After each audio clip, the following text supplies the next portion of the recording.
Bonjour à tous, c'est Gabin et Lily. On espère que vous allez bien. C'est sympa aujourd'hui. Aujourd'hui Gabin, nous sommes à Saint-Malo et aujourd'hui on va faire un espèce de 24 heures en bateau. Exactement Lily, actuellement vous pouvez le voir, nous sommes un petit peu au-dessus du port de Saint-Malo. Nous allons passer entre guillemets 24 heures parce que oui il y a eu quelques petits soucis techniques. On va pas passer réellement 24 heures dans le bateau, mais on va vous faire un maximum d'heures dans le bateau possible. Alors Lily, on va pas embarquer dans n'importe quel bateau parce qu'on va embarquer dans un IMOCA et pas n'importe lequel puisque c'est celui de Benjamin Ferré. Et coucou, nous arrivons à Saint-Malo avec Théophile, départ de la route du Rhum dans moins de 2 semaines.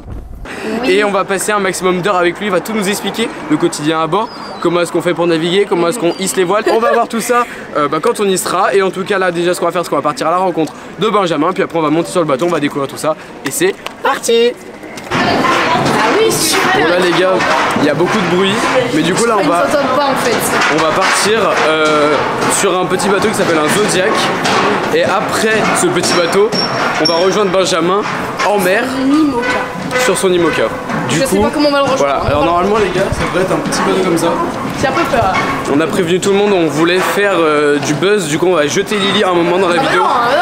On va jeter Lily un moment dans l'eau. Donc restez bien jusqu'à la fin de la vidéo, ça va être vraiment super drôle. Ah oui, on se retrouve pour un petit outfit of the day. On a le très beau ouais, voilà, combinaison, ouais, voilà, salopette ultra étanche, attention, resserré aux chevilles. Ouais. Voilà, après maman a mis son petit blouson, moi il est dans mes mains. Et après forcément on a le petit truc pour pas couler quoi. Demi-tour. Hop. Ajustable. Voilà. Et sur ça on est parti pour un petit tour en bateau.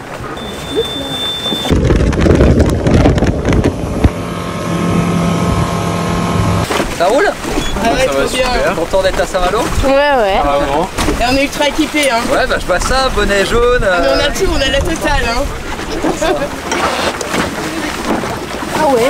Alors pause. Les amis, en fait, pour vous expliquer un petit peu rapidement ce qui va se passer, moi je suis déjà monté sur le bateau et Lily va essayer de monter aussi à son tour. Sauf qu'en fait, voilà, vous connaissez, il lui arrive toujours des choses qui lui arrivent qu'à elle. Donc en gros, avec nos gilets de sauvetage, pour vous remettre un petit peu dans le contexte, on a des petites sangles rouges sur le côté et la sangle rouge du gilet de sauvetage de Lily va se prendre dans les commandes de gaz pour avancer du bateau. Et donc du coup, en montant sur le bateau, ça a monté la manette de gaz d'un coup. Mais n'ayez crainte, plus de peur que de mal. Vous n'avez pas déclenché le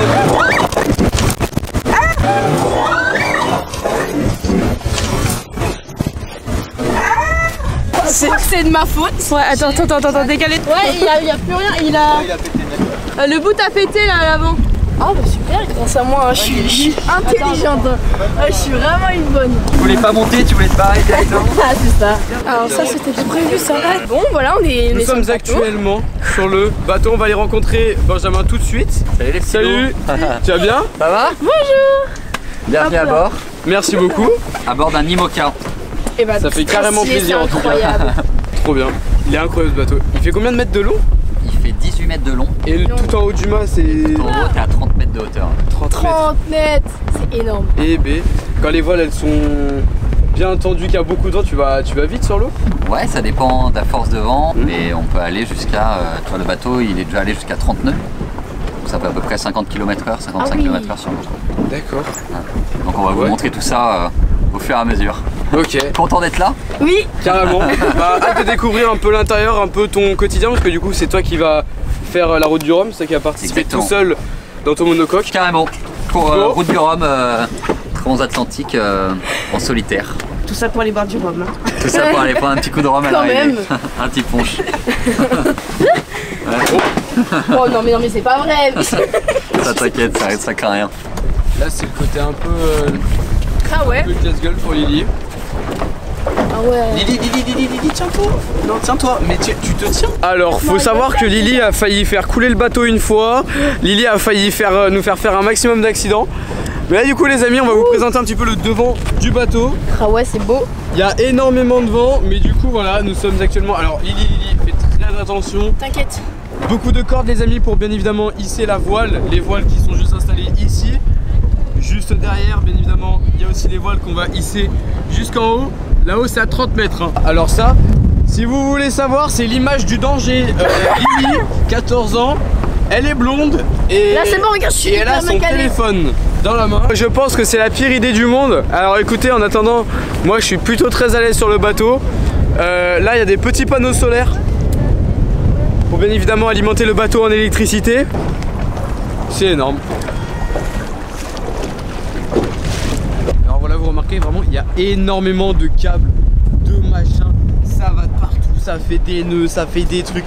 Regardez, là juste ici, le passage, on doit se tenir et passer une jambe, passer deux jambes, et après c'est bon, pour avoir accès les amis au fond du bateau. Il y a juste ça qui prend le vent, mais quand les voiles, quand la grande voile ici sera mise en place jusqu'en haut, et bah là par contre on devra s'installer juste ici. Je vais retourner à la rencontre de ma soeur, alias la blonde, alias Madame Miskata, et actuellement je vais faire stresser maman parce que maman va devoir passer très proche du niveau de l'eau. Maman, faut savoir qu'en fait c'est des bateaux qui sont faits en carbone principalement. Ici on voit très bien, il y a en fait beaucoup principalement de carbone qui est très résistant et forcément extrêmement léger. Donc voilà, on retrouve du carbone un petit peu de partout. Et d'ailleurs on va pouvoir aller poser des questions à Benjamin. C'est parti. Pour comprendre, comme c'est des bateaux de course, ce qu'on combat tout le temps c'est le poids en fait. Et donc on essaye d'alléger au maximum le bateau. Et donc typiquement sur les bateaux habituels, tu l'as vu, il y a une manette de gaz comme ça. Il y a du câblage, ça pèse lourd. Et typiquement moi sur mon bateau, pour alléger tout ça, on a fait juste ça. Ça c'est avec ça. C'est avec ça que je gère les gaz en fait. Si je tire dessus on accélère. Si je lâche. Ah mais d'accord. Ouais. Et ça c'est ma marche avant, marche arrière. Ah oui d'accord. C'est trop bien. Ouais, c'est pour ça faut pas se prendre les pieds dedans quoi. Par ça on peut pas trop voir. Pour manger, même tu vois la cuillère avec laquelle on mange, elle est en titane, et tu vois, pour qu'elle soit la plus légère du monde. Ah oui, purée. Ah d'accord. Ah oui ok. Ouais. En fait, c'est vachement optimisé en poids jusqu'à la petite cuillère pour manger quoi. En fait on peut avoir du flow. Puis t'es à l'aise hein, dans les crocs, c'est incroyable. Ça c'est tous les bateaux concurrents qui vont passer en fait l'écluse tout à l'heure en fait en même temps que nous et qui vont prendre aussi le départ de la route du Rhum. Mais vous êtes copains ou concurrents? Sur l'eau t'es concurrent, mais comme tout le monde partage la même chose en mer, ça rapproche aussi vachement quoi. Donc on fait la course, mais si la vie d'un autre en dépend, la course n'existe plus à ce moment-là. Là il y a la voile qui est en train de monter. Tu veux venir m'aider Gabin? Ouais. Ah ouais.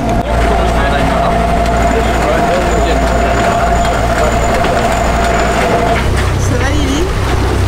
À l'aise.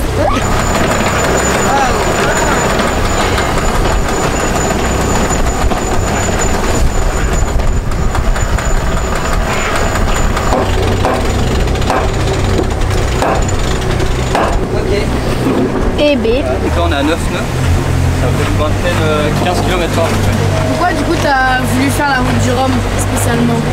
Parce que moi je suis malouin, que la première fois que j'ai vu des marins partir tout seuls sur un bateau, c'était là quoi. Moi depuis que je suis tout petit, avant même de savoir que j'allais mettre un jour les pieds sur un bateau, j'avais tous ces marins qui me faisaient rêver et moi je les voyais partir. Tu voulais voir les départs de la route Ouais. du Rhum quand t'étais petit? Mais ça me paraissait inaccessible quoi, c'était comme un gamin qui aime le foot et qui regarde la finale de la Coupe du Monde quoi. Manger, dormir, j'ai un pilote qui prend le relais. Donc là en fait tu as rentré une destination comme nous un GPS en gros? Non, je lui donne un cap, le sud est par là, le nord est par là, donc moi je me dis je taille plein nord. Et du coup c'est ce que tu fais la nuit quand tu vas aller dormir? Ouais, alors je dors. D'ailleurs, paradoxalement, on dort plus le jour que la nuit. Ah ouais. Parce que la nuit, il se passe plein de choses. Donc en fait, on vit beaucoup la nuit. Et c'est plutôt la journée, on essaye d'espacer des petites siestes de 20 minutes. Donc je vais 20 minutes me reposer à l'intérieur du bateau. Et je ressors, je vais régler mes voiles. On dort à peu près 4 heures. Toutes les 24 heures, quoi, par petite tranche de 20 minutes. T'as appris ça dans une école, t'as appris tout seul, t'as appris... Moi, je m'y suis mis assez tard. Et du coup, j'ai appris sur un tout petit bateau qui était un mini 650, qui mesure 6,50 m, et qui ressemble à ça, mais en minuscule. J'ai traversé l'Atlantique avec ce bateau-là. Et en fait, je me suis préparé pendant 2 ans avec un coach, voilà. Et on est plein à s'entraîner. En fait, c'est pas une école, mais c'est un pôle d'entraînement. Il y a un entraîneur qui s'appelle Tanguy Le Glatin. Moi, c'est avec lui que j'ai appris à faire du bateau de course. Et maintenant, je suis passé sur ce gros bateau. C'est un navigateur qui s'appelle Jean Le Cam, qui a fait plusieurs Vendée Globe. Et lui m'apprend à maîtriser ce gros engin, quoi. Donc là, la grosse course de cette année, c'est la route du Rhum. Il y a un truc mythique. Est-ce que tu pourrais nous en dire un peu plus sur la route du Rhum, genre ton objectif, ce que ça représente pour toi, Déjà, on rend hommage aujourd'hui à Mike Burst, qui est le premier vainqueur de la route du Rhum, qui est décédé aujourd'hui. Et la route du Rhum, c'est une traversée de l'Atlantique, ce qu'on appelle les transatlantiques, qui partent de Saint-Malo et qui arrivent à Pointe-à-Pitre. C'est une course à l'époque qui a été inventée pour revaloriser le rhum antillais. Ah mais vraiment? Et ouais. Et du coup, c'est comme ça que la course s'est créée. Et en fait, tous les plus grands sont passés par cette course. C'est des images mythiques parce que toutes les catégories sont confondues. Donc on a des gros bateaux, des plus petits bateaux, les ultimes qui sont les immenses trimarans. Et tout ce monde-là prend la même ligne de départ le même jour à la même heure. Et c'est unique, quoi. Ça arrive que à Saint-Malo, en baie de Saint-Malo, une fois tous les 4 ans. Donc c'est un peu comme la Coupe du Monde, quoi. T'attends ça. Ouais, t'attends ça impatiemment. Et voilà. Faut pas se louper le jour J, quoi. Ok. Et donc c'est une course magique, ça dure à peu près une quinzaine de jours, quoi, la traversée. C'est en solitaire et sans assistance. Donc ça veut dire qu'on n'a pas le droit de nous aider par communication ou quoi. On n'a pas le droit de venir nous venir en aide ou de nous donner des indications stratégiques par rapport à la course. Ça veut dire que si t'arrive quelque chose, comment tu peux le gérer? Là, j'ai un radeau de survie. Et voilà, et après je déclenche une balise de détresse qui envoie ma position à l'organisation de course et au secours. Et ce qui est marrant, c'est qu'on parlait de solidarité entre les marins, mais bien souvent, comme on va naviguer dans des contrées où il n'y a pas grand monde, et ben c'est souvent un autre concurrent qui nous vient en aide quand on est dans des grosses difficultés, quoi. Voilà. Ton bateau il fait des trucs bizarres là. Et là, donc là on avance seulement grâce au vent. Et donc forcément le bateau il se penche parce que le vent pousse dans les voiles et le bateau se penche. Et pour contrecarrer ça, on a un truc qu'on appelle une quille qui fait 4 tonnes. Là, si j'appuie sur un bouton, ça va la faire monter au vent. Et le bateau va s'aplatir. C'est un vérin hydraulique qui est en train de pousser une quille de 4 tonnes sous le bateau. Et là, tu vois le bateau, tu sens qu'il est en train de s'aplatir un peu. Ouais, carrément. Et c'est la quille en fait qui fait ça. Et c'est magique quand même de dire que là on avance C'est fou, avec rien d'autre que le vent. Et après j'ai un moteur que j'ai pas le droit d'utiliser pour avancer. Mon moteur est plombé, mais par contre j'ai le droit de l'utiliser pour recharger mes batteries. Parce qu'il y a plein de trucs qui consomment de l'énergie sur le bateau. Donc même l'eau, tu vois, j'ai un désalinisateur. Donc je pompe l'eau de mer, j'enlève le sel de l'eau de mer pour pouvoir la boire derrière. C'est avec ça que je fais ma cuisine, c'est avec ça que je m'alimente. On vit avec le strict essentiel. Chaque micro-chose qu'il y a à bord a au moins une utilité, sinon 2. Chaque élément qu'on amène a un vrai sens. Et nos ressources sont rares. Donc l'eau, la nourriture, c'est des sachets, je vous montrerai, mais c'est de la nourriture déshydratée. Et l'eau est rare et voilà, et on part pour une durée qui est assez longue. La route du Rhum c'est 2 semaines, mais le Vendée Globe que je prépare c'est 3 mois. Donc tu peux pas amener de l'eau pour 3 mois. Donc tu es obligé de trouver des systèmes alternatifs. C'est hyper bien, quoi, parce qu'on a que le strict nécessaire.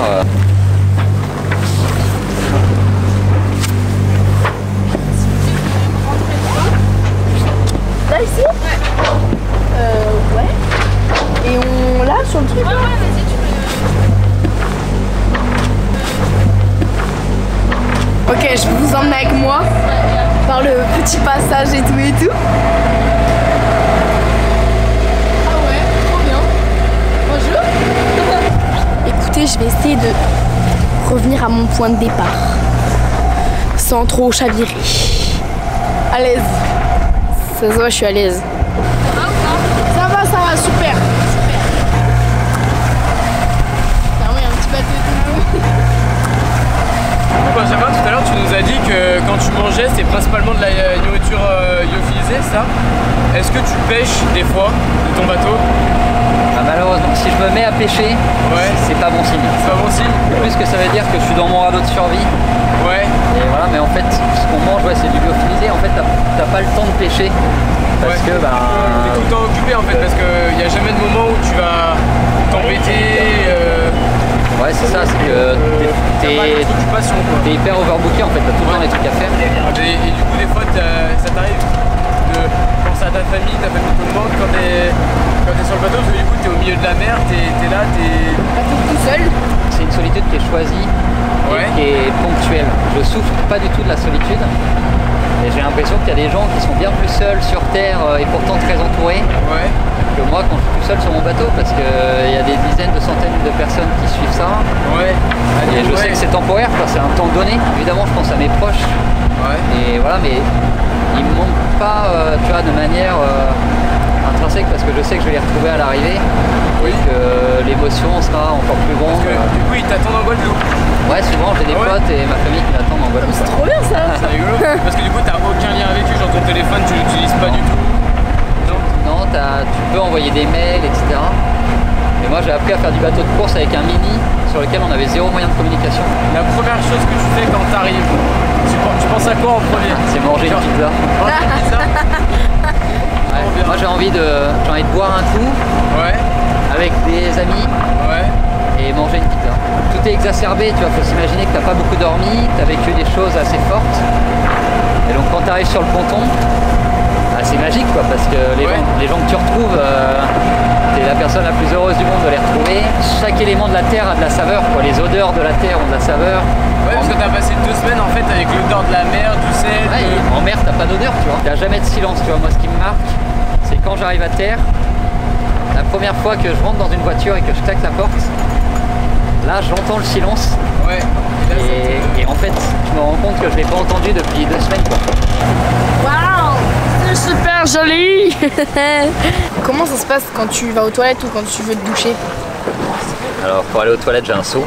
Ah super. J'ai un seau et voilà. Et après tu le jettes à bâbord. Et après à bâbord ou à tribord. Ou à tribord. Et pour te selon ce qu'il y a dedans. D'accord. Et pour me laver, en fait le bateau, quand il y a beaucoup de mer et de vent, parfois les vagues recouvrent complètement le bateau. Et du coup moi je me mets en caleçon ou même sans rien, il n'y a personne pour me voir quoi. Bah forcément t'es tout seul. Je me rince avec l'eau de mer, je me savonne, je me rince ensuite avec l'eau de mer. Et à la fin, je passe juste pour un petit peu d'eau douce. Faut être salé et tout, Mais du coup, mais ça arrive rarement quoi. Sur une transat, c'est une fois quoi. Parce que sinon, l'eau douce que t'as, est-ce que c'est de l'eau que t'as toi ou est-ce que c'est l'eau que t'as dessalée? Ouais, l'eau douce en fait, moi j'aspire de l'eau de mer. J'ai une machine qui permet de la désaliniser. Et ensuite je la bois, je m'en sers pour faire la cuisine. Et éventuellement pour me rincer. C'est trop bien ça. Et est-ce que des fois il t'est arrivé d'avoir peur de tomber dans des situations où tu t'es dit oulala, là je vais faire un accident, là mon bateau va se retourner, là... T'as peur tout le temps de se retourner, c'est rare avec ces bateaux là. Sauf si tu perds ta quille, mais c'est assez rare. Et par contre peur, chaque journée, chaque course, t'as peur à un moment ou à un autre parce qu'il peut se passer plein de choses. Et celui qui a pas peur, à mon avis, c'est pas normal quoi. Il y a forcément des moments où c'est impressionnant, où tu es plus effrayé, tu as des moments où tu te demandes aussi un peu ce que tu fais là. Et puis voilà, mais les moments de joie sont tellement exacerbés que ça efface à chaque fois des moments un peu plus douloureux quoi. Là il n'y a plus le bruit parce que tout à l'heure le moteur est allumé, mais toi pendant la course t'as pas le droit de l'utiliser. C'est uniquement pour recharger les batteries. C'est un homme, un marin, un marin, des voiles et un bateau. Et un bateau. Voilà, c'est ça. C'est ça la course à large. Et est-ce que tu peux nous dire, une fois on a entendu parler, tu voulais partir, tu voulais, je crois, traverser l'Atlantique, tu voulais mettre 3 semaines et finalement tu as mis 3 mois. La première fois que j'ai traversé l'Atlantique de ma vie, je suis parti d'ici, de Saint-Malo, avec 2 copains. En fait l'objectif c'était de traverser l'Atlantique mais sans GPS. Donc en se dirigeant seulement grâce aux astres, tu vois, grâce au soleil et aux étoiles. Et à la manière de Magellan. Et donc on nous avait dit que traverser l'Atlantique c'était 3 semaines. Et en fait nous on s'est perdu et on a mis 3 mois et demi à arriver aux Antilles quoi. D'accord. Il t'est déjà arrivé forcément de te retrouver à l'arrêt? Quand il n'y a pas de vent? Quand il n'y a pas de vent, quand il n'y a plus rien, c'est horrible, c'est la pire chose qui est. Penché. C'est quand... Alors le pire, ce que je te disais, le pire c'est quand il n'y a pas de vent, parce que quand il n'y a pas de vent t'avances pas et c'est terrible en fait. On a l'impression que c'est toujours dans les tempêtes que c'est le pire. Mais en fait c'est pas vrai, c'est que quand il n'y a pas de vent du tout, t'es à l'arrêt les voiles flap. Ouais. Et tu sais pas combien de temps ça va durer. Et ça se trouve, bah, du coup, tu perds ton temps et t'es là et il se passe rien et toi tu fais tout pour repartir quoi. Ouais, c'est ça. C'est salade de quinoa. Ah, ça a l'air super bon. Fait par le chef étoilé Éric Guérin de la Mare aux Oiseaux. Une cuillère pour maman. Alors une petite cuillère pour maman, d'accord. Tu peux me faire goûter les trucs bizarres. Tu peux me rendre malade ou... Je l'ai pas goûté encore celle-là. tu vas me dire si je prends. Attends, c'est un chef étoilé, Lily. En vrai de vrai, c'est bon, hein. Gabin. Gabin. T'as pas fini la bouchée, hein? Ouais, t'as pas pris en entier. Gabin, viens goûter. Mais tu sais qu'en vrai de vrai, j'adore, hein. Toujours avec la cuillère. Si t'aimes pas, je comprends Ultra pas. légère. La cuillère légère. Attends, laisse-moi, je finis. Donc t'as vraiment ça. Allez, je vais goûter moi quand même. Et alors ça du coup c'est une portion pour toi, ça représente quoi ça? Un C'est repas? 300, ouais, c'est 300 calories à peu près.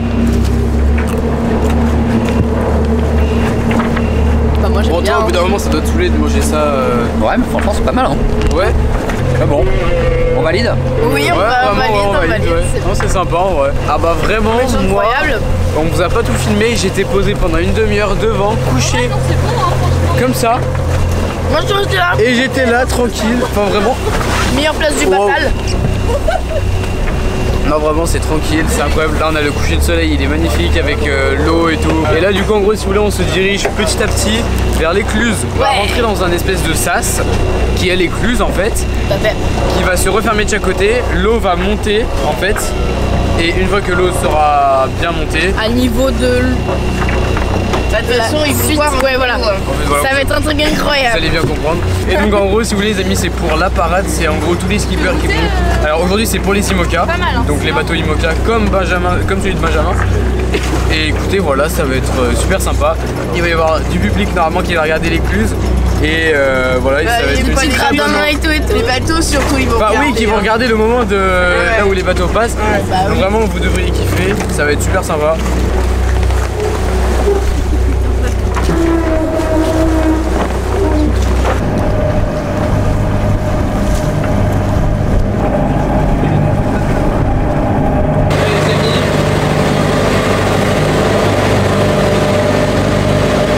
Là c'est l'intérieur, alors je vous avouerai que c'est un petit peu complicado parce que alors là les copains c'est chaud. Là on est dans le bateau. Là il a de quoi chauffer, de quoi allumer. C'est vraiment pas confortable mais voilà, faut pas oublier qu'il est passionné et voilà. Alors, attendez, je vais me mettre au poste de pilotage et voilà. Et donc là on peut voir qu'on est à 4 nœuds. Et donc là les amis, c'est marche avant, marche arrière et ça c'est pour accélérer. Alors écoutez, je vais me décaler, je vais aller me mettre ailleurs. Hop, voilà. Juste ici. Ici je suis dans la salle. Voilà, là où il y a toutes les voiles. Et juste là-bas au bout, je vais essayer de vous montrer. Voilà, au bout de mon doigt, il y a une petite porte. C'est un petit peu l'issue de secours si jamais le bateau commence à se remplir d'eau. Si le bateau a des soucis, il peut aller survivre pendant 48 heures durant 48 heures en fait dans cette petite capsule de très très petite en fait. Dans laquelle il fait tout noir, dans laquelle il n'y a pas de lumière, pas d'électricité, il y a juste de quoi manger et boire. Là les amis, il faut savoir que là on entend un moteur. Le moteur sert à nous diriger puisque là on va vers l'écluse. Mais pendant la course, Benjamin bien évidemment n'utilise pas le moteur puisque c'est interdit. Il l'utilise uniquement, il allume le moteur pour recharger ses batteries puisqu'il y a plein d'électricité, enfin plein de technologie, plein de choses qui nécessitent de l'électricité et il a besoin d'électricité. Il a des panneaux solaires, des turbines ainsi que son moteur qui recharge comme un moteur hybride en fait ses batteries. Il en a besoin en fait pour vivre à l'intérieur, pour pouvoir se repérer avec des cartes et plein de choses. Donc voilà.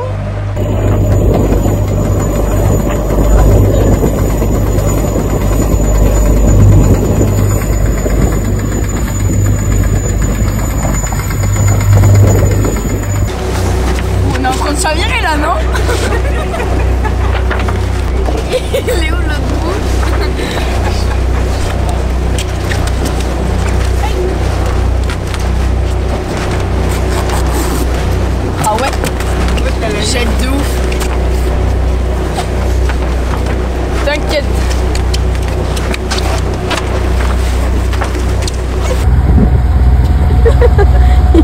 Il est posé. Il est posé. Et la pop-up, elle est posée. Et du coup là Benjamin, on voit que la nuit tombe petit à petit. Comment tu fais pour te repérer en fait la nuit? Parce que là on voit que tu as des écrans, comment tu fais en fait du coup? Bah en fait tu vois, la nuit les écrans on les passe d'une autre couleur, une couleur rouge, pour pas qu'elles atteignent les yeux, donc je peux te montrer si tu veux. Tu vois, ça passe en mode nuit comme ça, et c'est une lumière comme ça qui est pas abrasive pour l'œil. Et après tout le reste, moi j'ai pas de lumière. C'est pour ça que je dois connaître vraiment par cœur mon bateau. Imaginez qu'on avance le jour, mais on avance aussi la nuit, quoi. Ouais. Et donc, les manœuvres de nuit, il faut les faire ensemble. Et le rapport tu vois, la notion des distances est vachement transformée la nuit, quoi. On se rend pas trop compte de ce qui se passe, et du coup, voilà, la nuit, c'est encore un nouveau monde qui se crée. Ouais. Et qui est un peu différent. On voit moins de choses, mais du coup, on ressent beaucoup plus. On est beaucoup plus attentif aux autres sens, quoi. Bon Lily, là c'est incroyable la vue qu'on a. Et les amis, on dirait pas, on se rend pas forcément compte, mais vraiment la vue qu'on a sur Saint-Malo est magnifique. On est le soir, il est à peu près 19h40. Donc de base l'écluse, on devait la passer à quelle heure Lily? À 18h20. Voilà, donc du coup... Bon, moi on est resté plus longtemps sur le bateau, hein, moi ça me va bien. Mais voilà, écoutez, c'est incroyable. Du coup les amis, c'est l'écluse juste là. Donc écoutez, on va la passer, hein, c'est parti. Là il y a tous les bateaux. Je pense que vous les voyez bien. C'est incroyable, c'est trop beau. Il y a une personne qui agite son drapeau.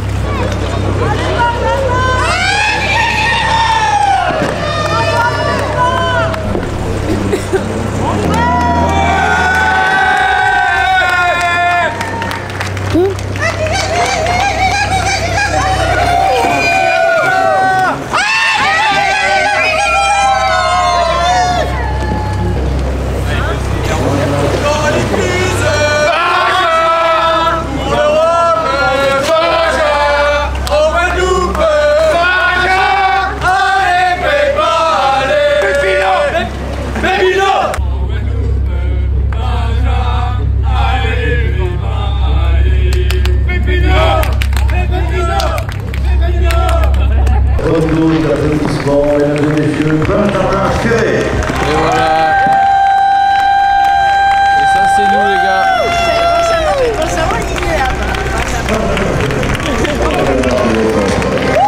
Et pour ceux qui n'auraient pas compris, Benjamin c'est le pilote en fait les gars, hein, c'est le skipper. Ouais, c'est pas nous, c'est pas nous. Il a déjà fait pas le tour du leader, il a bien raison. Benjamin Turner. Et puis nous allons terminer avec la navigatrice franco-allemande. On a du public.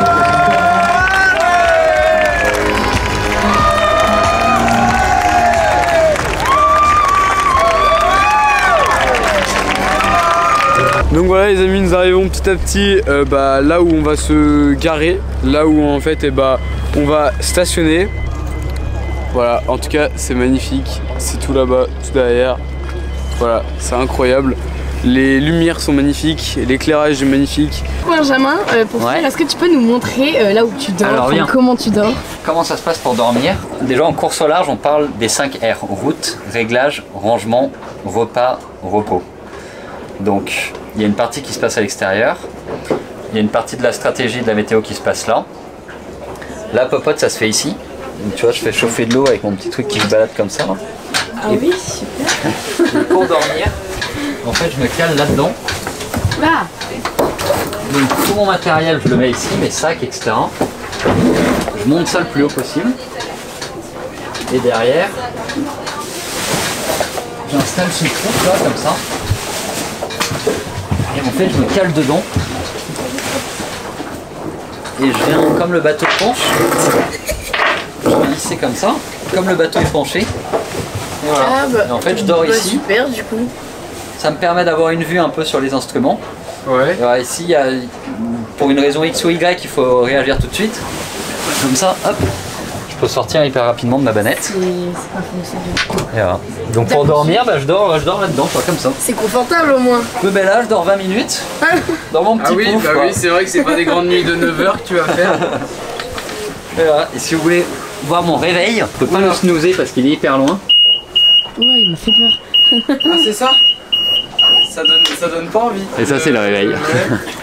Et il est loin de la banette pour t'obliger à sortir pour aller l'éteindre. Ouais, voilà, c'est ça. Pour pas le snoozer comme le réveil qu'on a le matin, quoi.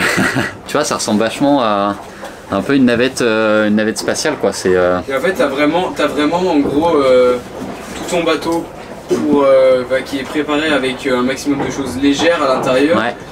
Et en fait, dans tout ce grand bateau qui fait 30 mètres de haut avec le mât et 18 mètres de long, t'as 2 mètres carrés d'espace de vie vraiment. Ouais, c'est ça. Pendant le Vendée Globe, j'ai passé 3 mois ici, quoi. C'est vraiment là où. C'est énorme. C'est énorme, non, c'est tout petit du coup. Hein. Ton espace, vraiment, il est minuscule. Et tu vois, même la couleur là, on voit que c'est noir. C'est la fibre de carbone. Ouais, et en fait, ça a été peint en blanc. Ouais. Et pour gagner du poids, et bon, on l'a poncé. C'est pour ça que c'est noir et blanc, c'est qu'on a poncé une partie de la peinture pour alléger le bateau. D'accord, ok, c'est pour ça. Donc ouais, tout est optimisé en fait. Ouais, c'est un petit côté race. Et puis sinon, du coup, Benjamin, est-ce que tu pourrais nous parler un peu plus de ton bateau? Parce qu'on nous a dit qu'il avait un prénom, il s'appelle Théophile, ton bateau. Il s'appelle Théophile parce que moi, la première course au large que j'ai faite s'appelle la Mini Transat. Ouais. J'ai fait cette course avec un mec qui est devenu un ami avec toute sa famille qui s'appelle Jean-René. D'accord. Et en fait, ils ont eu une tragédie il n'y a pas très longtemps. Ils ont perdu leur fils dans un accident de ski. D'accord. Et ce gamin-là, moi que je connaissais très bien, on avait passé des vacances ensemble, etc. Il était tout jeune, il était youtubeur. Et il s'appelait Théophile. Il s'appelait Théophile. D'accord. 17 ans et donc on a décidé de lui faire le tour du monde à ce petit Théophile. Et voilà, c'est pour ça que le bateau s'appelle Théophile. En prénommant le bateau Théophile. Ouais, exactement. Super. Bah, c'est incroyable. En tout cas, vraiment merci à toi. Merci à toi vraiment. C'est super cool, Benjamin, ce que tu nous as pu, ce que tu as pu nous faire découvrir aujourd'hui en fait ton univers. Ton espace de vie, nous consacrer du temps avec les manœuvres, avec tout ça. Non, vraiment c'est super cool, on te remercie encore énormément parce que voilà, avec YouTube on a fait beaucoup de choses, mais on n'avait encore jamais vraiment eu l'occasion de découvrir un peu voilà, l'espace de vie d'un skipper, et donc vraiment c'est super gentil à toi de nous avoir permis de découvrir ça. On te remercie énormément, et puis on n'a plus qu'à te faire un check. Yes. Et ben suivez Benjamin Voit le Pépin. Et voilà. Et sur la route du Rhum. Bien évidemment, vous retrouverez ses réseaux sociaux en description. Tout à fait. Et voilà. Merci à vous deux d'être venus. C'est chouette aussi de partager ça. Voilà, et puis ça créera peut-être des envies aussi d'aller voir ce qui se passe au large. Exactement. Super. Merci beaucoup, Benjamin. Merci. Les amis, du coup actuellement nous sommes à la maison, on est à 600 km du lieu de tournage. On voulait remercier Benjamin, toute l'équipe qui était sur le bateau. On a fait un tournage incroyable, on a pu découvrir des choses incroyables, un lieu incroyable. Et voilà. Merci à Benjamin. C'est ça, merci. En tout cas, on voulait vous rappeler que vous pouvez le suivre à partir du coup de ce dimanche, mais la vidéo sortira plus tard. Donc c'est pour ça qu'on vous mettra tous ces réseaux dans la description simplement. Exactement, tous ces réseaux seront dans la description. Un énorme merci à Benjamin, à toute l'équipe. On vous fait des gros bisous. Et en attendant, si la vidéo vous aura plu, n'hésitez pas à la partager, à liker sur toi, vous abonner. À très vite pour une prochaine vidéo. Bye bye tout le monde.